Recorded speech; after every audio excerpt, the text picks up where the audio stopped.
This is a zip tie knot. You zip it tight around an object and can remove and adjust it easily, replacing plastic zip ties which can be sharp and have to be cut loose. It's great for bundling fabrics, and if you tie them off the same rope, you could hang objects in between. And while there are many friction hitches that have a similar feature with the slide and grip, the jam hitch seems particularly suited to replacing zip ties. And I'll show you exactly why that is, but first, let's learn how to tie it. One of the reasons it's a preferred method is it's extremely easy to tie. It's just 2 wraps on the outside on your standing line and then 1 wrap on the inside of that loop. Now, if you're familiar with knots, you might be thinking this is very similar to the Tautline hitch. And that's because it's technically a Tautline hitch tied in reverse. See, the Tautline, one of the best all-round knots, is tied with 2 in and 1 out. And those 2 wraps are the things that create friction. So for a taut line, it stops the line from collapsing in, whereas the jam hitch with the 2 wraps on the outside will prevent the knot from loosening outward, effectively zipping tight against your object.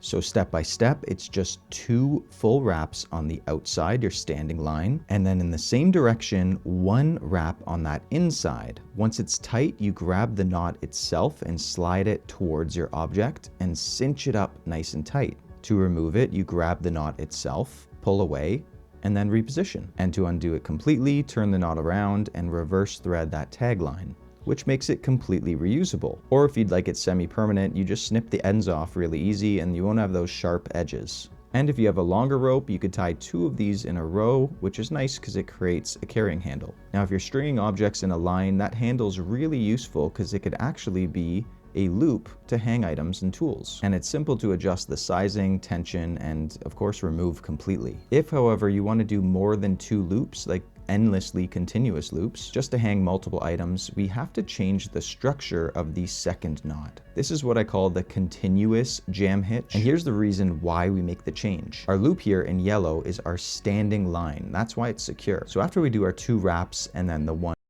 you can see the red is no longer our standing line, it's the tag end. And if we continue and tie a 3rd jam hitch off this, we have our 2 loops, of which the left one holds solid, but now if we pull that second one, you can see it pulls our jam hitch loose, and that's not what we want. So if you're tying more than 2 loops, we'll do the exact same steps at first. It's the 2 wraps on the outside, and the one change we make is that 3rd wrap, that inside wrap. Normally we'd follow the same pattern in the same direction of wraps, but this time we're going to change and go the opposite direction for that inside loop.